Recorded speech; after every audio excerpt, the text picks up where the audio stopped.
తల్లి మాట్లాడుతూ తెలంగాణ తల్లి గురించి మాట్లాడింది. తల్లి మాట్లాడుతూ తెలంగాణ తల్లి మాట్లాడింది. ఒకరోమో బిడ్డ రూపాన్ని తల్లిని చేసిండు, ఈయనో వారు సొంత తల్లి రూపం ఈయన చేసిండు. సొంత తల్లి రూపం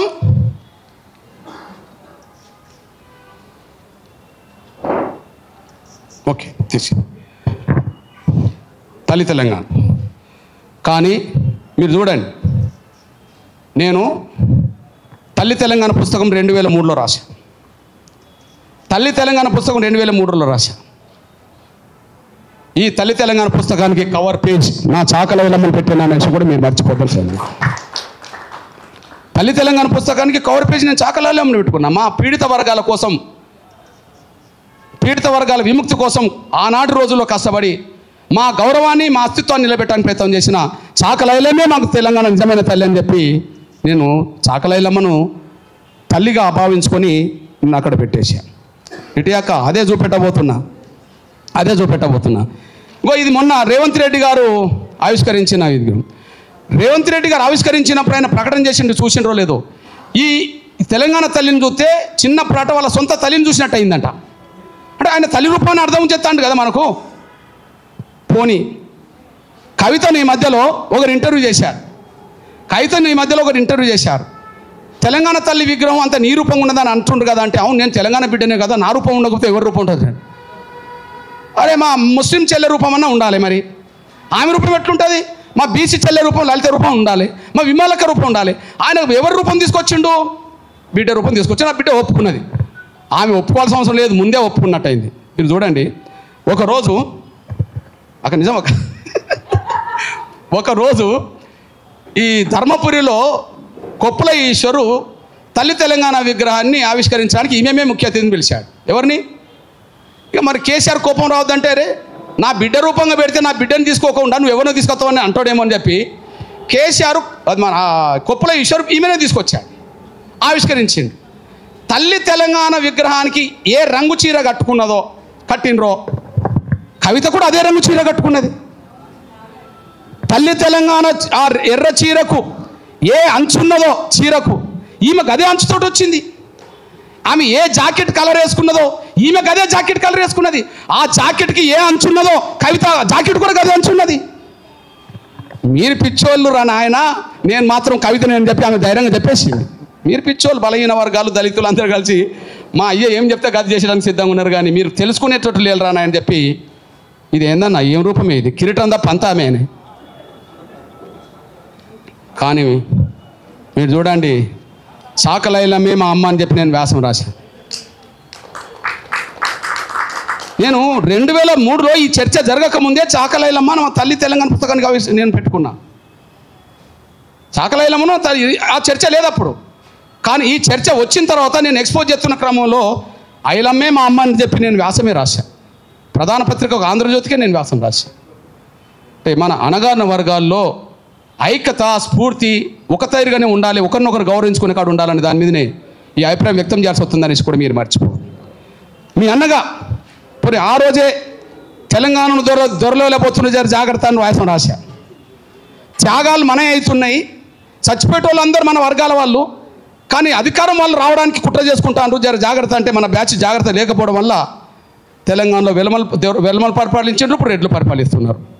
నేను తల్లి తెలంగాణ పుస్తకంలోనే రాశాను 2003లో, అణగారిన వర్గాలు ఎస్సీ ఎస్టీ బీసీ మ్యాటర్లు అప్రమత్తంగా లేకపోతే వచ్చేది వెలమల రాజ్యం లేదా రెడ్ల రాజ్యం వస్తుందని చెప్పి నేను అలా రాశాను. మనం అప్రమత్తంగా లేకపోవడం వల్ల వెలమల రాజ్యం వచ్చింది, మళ్ళీ రెడ్ల రాజ్యం చూస్తున్నాం. ఇది మన వెనుకబాటుతనానికి ఇది ఒక పరీక్ష. సేమ్ టైం ఇక్కడ నా పద్మశాలి పెద్దలు ఎవరు ఉన్నారో నాకు తెలియదు, పద్మశాలి పెద్దలు ఎవరు ఉన్నారో నాకు తెలియదు. ఓకే, నాకు కులం తెలియదు. నేను అంటున్నా, కేసీఆర్ తెలంగాణ ఏర్పడితే దళితుడే ముఖ్యమంత్రి అంటున్న రోజుల్లో, కేసీఆర్ తెలంగాణ ఏర్పడితే దళితుడే ముఖ్యమంత్రి అంటున్న రోజుల్లో నేను దళితుడు ముఖ్యమంత్రి చేయడం తర్వాత, కానీ మొట్టమొదటి ముఖ్యమంత్రి మాత్రం తొలి ముఖ్యమంత్రిగా కొండా లక్ష్మణ్ బాపూజీ ఉండాలని చెప్పి నేను ప్రతిపాదించాను. ఆయన ఇప్పుడు బతికున్నాడు, ఆయన బతికున్న రోజుల్లో గురించి నేను మాట్లాడుతున్నాను. నేను ఎందుకు దళితులో ఎవరో ఎప్పుడన్నా కానీ రెండో ముఖ్యమంత్రి కానీ మూడో ముఖ్యమంత్రి కానీ అభ్యంతరం లేదు, కానీ అందరికంటే ముందు తెలంగాణ కోసం మంత్రి పదవికి రాజీనామా చేసి మళ్ళీ ఏ పదవులు ముట్టకుంటున్నది ఆ మహనీయుడే కనుక ఆయనే మొదటి ముఖ్యమంత్రి కావాలి. అది 1 year ఉండని, 2 ఏళ్ళు ఉండని, ఒక రోజున ఉండని, మొదటి ముఖ్యమంత్రి పేరు మాత్రం ఆయనకు రావాలని చెప్పి నేను వ్యాసం రాశాను. నేను రెండోది, కేసీఆర్కు నేను నిమ్మరసం దీక్ష విరమించాను కదా, ఓకే. కానీ మన పెద్ద అయిన కొండాలక్ష్మణ్ బాపూజీ ఆ వయసులో ఢిల్లీలో దీక్ష చేసిండు, ఆమర దీక్ష. ఆ వయసులో కేసీఆర్ దీక్ష చేస్తే తెలంగాణ సమాజం అంతా రోడెక్కింది. కానీ మన పెద్ద అయిన దీక్ష చేస్తే ఎవరు రోడెక్కలే. కానీ మన బలహీన వర్గాల నేత దీక్ష చేస్తే ఎవరు పట్టించుకోవట్లేదని చెప్పి, ఆయనకు స్పందన లేదని చెప్పి మళ్ళీ టీఆర్ఎస్ ప్రచారం చేస్తారని చెప్పి ఎంఆర్పిఎస్ ఆయన దీక్ష జరిగిన రోజులు ఢిల్లో ఆయనకు నేను అండగా ఢిల్లో నిలబడ్డా. తెలంగాణ మొత్తం ఆయన దీక్ష జరిగిన రోజులు, వారం రోజులు నేను దీక్షలో తెలంగాణ మొత్తం నేను దీక్షలు చేయించాను ఎంఆర్పిఎస్ మొత్తం మన పెద్ద ఆయనకు మద్దతుగా. అంటే ఆమర దీక్ష ఆయన చేస్తే ఎవరు పట్టించుకోలేదు, స్పందన లేదని మళ్ళీ వాళ్ళే ప్రచారం చేస్తారని చెప్పి అది రాకుండా చేయడం కోసం వారం రోజుల పాటు నేను పిలుపునిచ్చా ఎంఆర్పిఎస్. నేను ఢిల్లీలో కూర్చున్న ఆయనకు అండగా కింద అన్ని మండలాల్లో అన్ని జిల్లాల్లో నేను దీక్షలు చేయించాను. తెలంగాణ ఏర్పడ్డదే ఆ మహానీయుడి ఇంట్లో జలదృశ్యంలో. కానీ ఆయన చనిపోతే కనీసం ఆ జలదృశ్యంలో కూడా ఆయన సమాధి చేయకుండా అడ్డం పడుతున్న రోజుల్లో, ఆ జలదృశ్యం కూడా పెట్టకుండా అడ్డం పడుతున్న రోజుల్లో అక్కడి నుంచి ఇక్కడ వరకు తీసుకొచ్చి అక్కడ అందరిని అడ్డుకొని, పోలీసులను కూడా అడ్డుకొని ఆ జలదృశ్యంలోనే అంత్యక్రియలు జరిపించిన చరిత్రలో అందరికీ ఉన్నదని కూడా మీరు మర్చిపోద్దని సార్ ఎంఆర్పీ ప్రధాన పత్ర పోషించింది. మన అట్టడుగు బలహీన వర్గాలకు సంబంధించిన వాళ్ళకు ఎక్కడన్నా అన్యాయం జరిగినా, అవమానం జరిగినా మీ వంతుగా, నా వంతుగా, మీ సోదరుడిగా ఎప్పుడు మన అన్నపక్షాన్ని ఉన్న విషయం కూడా మీ దృష్టికి నేను తీసుకొస్తాను. తల్లి చెప్పింది, మహిళల గురించి నువ్వు చెప్పావు, మీ అందరికీ తెలుసు. ప్రియాంక రెడ్డి అత్యాచారం హత్య ఘటన, ప్రియాంక రెడ్డి అత్యాచారం హత్య ఘటన ఓ మీ అన్నగా ఆ రోజుల్లో 4 ఘటనలు జరిగినాయి. ప్రియాంక రెడ్డి ముందు జరిగింది ఫస్ట్. ఇగో నేను ప్రియాంక రెడ్డి ఇంటికి వెళ్ళాను, అప్పుడు నా కాలు ఇరిగి ఉన్నది. కర్ర పట్టుకొని కర్ర మీద నేను అక్కడికి వెళ్ళి కూర్చున్నా. అంటే కులంతో సంబంధం లేకుండా ఏ బిడ్డకైనా మనం ప్రాణమే కదా అని చెప్పి మనం అక్కడికి పోయి నేను ఖండించా. కానీ ఆ సంఘటన కంటే 3 గంటల ముందు వరంగల్లో మానస యాదవ్ అత్యాచారం హత్య జరిగింది. అన్నా, మానస యాదవ్ అత్యాచారం హత్య జరిగింది. అక్కడికి ఎవరు వెళ్ళలే, కానీ నేను అక్కడికి వెళ్ళాను. మానస యాదవ్ హత్యను ఖండించాను, నిందితులను శిక్షించాలని చెప్పి కోరుకున్నాను. నేను అక్కడికి వచ్చాను.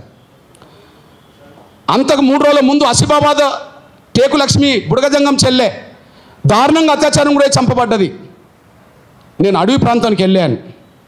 ఆసిఫాబాద్ అడవిలోకి వెళ్ళి నేను ఆ అత్యాచార ఘటన నేను ఖండించి రోడ్డెక్కే ప్రయత్నం చేశాను. కానీ ఇంతకంటే 3 నెలల ముందు, 2 నెలల ముందు, ఇంతకు 3 నెలల ముందు హాజీపూర్లో 3 మన బీసీ బిడ్డలను, పసిబిడ్డలను, 12-13 సంవత్సరాల పసిబిడ్డలను శ్రీనివాసరెడ్డి 3 సందర్భాల్లో స్కూటర్ మీద ఎక్కించుకొని తీసుకెళ్ళి అత్యాచారం చేసి చంపి బాయిలో పడేసిన సంఘటన దేశానికి గుర్తు చేసింది. ఇగో మీ అన్నగా నేను ఆ హాజీపూర్ ఘటన కూడా నేను వెళ్ళి హాజీపూర్ ఘటన కాడికి వెళ్ళి నివాళులర్పించి అక్కడి నుంచి నేను నా వంతు నేను పోరాటానికి పిలుపునివ్వడం జరిగింది. ఇక్కడ 3 బీసీ బిడ్డలు, మానస యాదవ్ బీసీ బిడ్డ, ఒక బుడగజంగ బిడ్డ, ఒక రెడ్డి బిడ్డ, నేను 4 చోట్లకి వెళ్ళాను. కానీ ఎన్కౌంటర్ మాత్రం ఇక్కడ మాత్రమే మన 3 బీసీ బిడ్డలు చంపేశారు. ప్రియాంక రెడ్డి ఘటన కాడ మాత్రమే 3 బీసీ బిడ్డలను, ఒక ముస్లిం బిడ్డను ఎన్కౌంటర్ చేశారు. ఒకవైపు ఎన్కౌంటర్ జరిగి ఆ సజ్జనారాయణ అనేటైన మొత్తం పూలు జల్లించుకుంటున్న సమయంలోనే నేను హైదరాబాదు ఎంఆర్పిఎస్ కార్యాలయంలో ఆ ఎన్కౌంటర్ను ఖండిస్తూ సజ్జనారాయణ వెంటనే శిక్షించాలని చెప్పి ఎంఆర్పిఎస్ ప్రకటన చేసింది. అగ్రకులాలకు ఒక న్యాయం, అనగారిన కులాలకు ఒక న్యాయం అని చెప్పి ఇంద్ర పార్కులో భారీ బహిరంగ సభ పెట్టిన మనిషి కూడా మీరు మర్చిపోద్దని సార్ అనుకుంటున్నాను. అగ్రకులాలకు ఒక న్యాయం, అనగారిన కులాలకు న్యాయమా? 3 బీసీ బిడ్డలు చంపిన శ్రీనివాసరెడ్డిని ఎన్కౌంటర్ చేయరు. నేను ఎన్కౌంటర్లు ఖండిస్తా. కానీ ఇది ఎన్కౌంటర్ సమస్య పరిష్కారం అంటున్న వాళ్ళు మానసయాదవ్ దగ్గర ఎన్కౌంటర్ పరిష్కారం ఎందుకు చూపలే? టేకులక్ష్మి దగ్గర ఎందుకు చూపలే? 3 బీసీ బిడ్డల్ని చంపిన ఆ శ్రీనివాసరెడ్డి మీద ఎన్కౌంటర్ అనే ఘటన వైపు ఎందుకు తీసుకెళ్ళలే? అంటే అనగారిన కులాలకు ఒక న్యాయం, అగ్ర కులాలకు ఒక న్యాయం అని చెప్పి ఇంద్ర పార్క్ మొత్తం అనగారిన వర్గాల మహిళా సంఘాలందరితో కలిపి పోరాటం చేసిన చరిత్ర. ఆ తర్వాతనే అన్ని జిల్లాల్లో పాశ్చాత్య కోర్టులు ఏర్పాటు చేయాలని చెప్పి ఉద్యమం నడిపితే తర్వాత అన్ని జిల్లాల్లో పాశ్చాత్య కోర్టులు ఏర్పడాయనేసి కూడా మీ దృష్టికి నేను తీసుకొస్తున్నాను. నేను అంటే అనగారిన వర్గాల బిడ్డలకు ఎక్కడ అన్యాయం జరిగినా మన వంతుగా మన వర్గాల పక్షాన్ని ఉండాలనే ఆకాంక్షతోటే ఎంఆర్పిఎస్ మన పోరాటాన్ని ముందుకు నడిపిస్తున్న విషయం కూడా మీ దృష్టికి నేను తీసుకొస్తూ ప్రతి విషయంలో మీ సోదరుడిగా భవిష్యత్తు రోజుల్లో కూడా ఈ పోరాటాన్ని అన్ని వర్గాల ప్రయోజనాల కోసం మాట్లాడే కాడికి తీసుకెళ్తాం. ఇప్పుడు ఎవరెన్ని మాట్లాడినా నేను చెప్పదలుచుకున్నది ఒకటే,